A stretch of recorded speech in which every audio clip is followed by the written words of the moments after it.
حضرت ابو بکر صدیق رضی اللہ تعالیٰ عنہ پر اللہ کا ڈر۔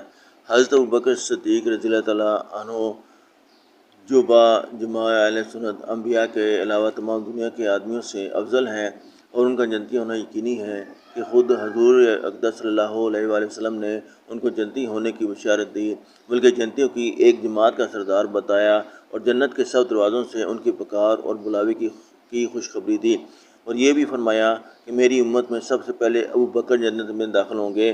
اس سب کے باوجود فرمایا کرتے تھے کہ کاش میں کوئی درخت ہوتا تو کاٹ دیا جاتا، کبھی فرماتے کاش میں کوئی گھاس ہوتا کہ جانور اس کو کھا لیتے، کبھی فرماتے کاش میں کسی مومن کے بدن کا بال ہوتا۔ ایک مرتبہ ایک باغ میں تشریف لے گئے اور ایک جانور کو بیٹھا ہوا دیکھ کر ٹھنڈا سانس بھرا اور فرمایا کہ تو کس قدر لطف میں ہے کہ کھاتا ہے، پیتا ہے، درختوں کے سائے میں پھرتا ہے، اور آخرت میں تجھ پر کوئی حساب کتاب نہیں، کاش ابو بکر بھی تجھ جیسا ہوتا۔ حضرت ربیعہ سلمہ کہتے ہیں کہ ایک مرتبہ کسی بات پر مجھ میں اور حضرت ابو بکر میں کچھ بات بڑھ گئی اور انہوں نے مجھے کوئی سخت لفظ کہہ دیا جو مجھے ناگوار گزرا۔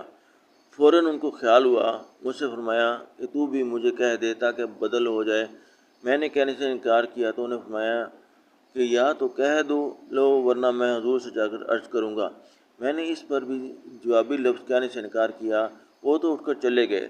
بنو اسلم کے کچھ لوگ آئے اور کہنے لگے کہ یہ بھی اچھی بات ہے کہ خود ہی تو زیادتی کی اور خود ہی الٹی حضور صلی اللہ علیہ وسلم سے شکایت کریں۔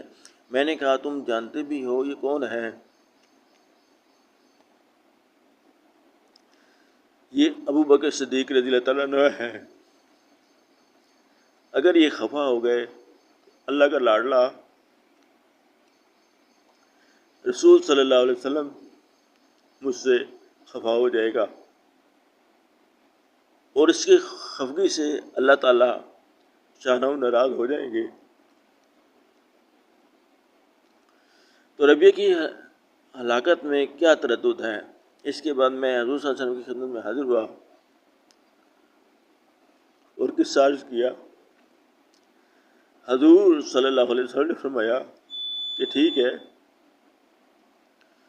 تجھے جواب میں اور بدلہ میں کہنا نہیں چاہیے، البتہ اس کے بدلے میں یوں کہے کہ اے ابو بکر اللہ تمہیں معاف فرما دے۔ فائدہ یہ ہے اللہ کا خوف کہ ایک معمولی سے کلمے میں حضرت ابو بکر صدیق کو بدلہ کا اس قدر فکر و اہتمام ہوا کہ اول خود درخواست کی اور پھر حضور صلی اللہ علیہ وسلم کے واسطے سے اس کا ارادہ فرمایا کہ ربیعہ بدلہ لے لیں۔ آج ہم سینکڑوں باتیں ایک دوسرے کو کہہ دیتے ہیں، اس کا خیال بھی نہیں ہوتا کہ اس کا آخرت میں بدلہ بھی لیا جائے گا یا حساب کتاب بھی ہوگا۔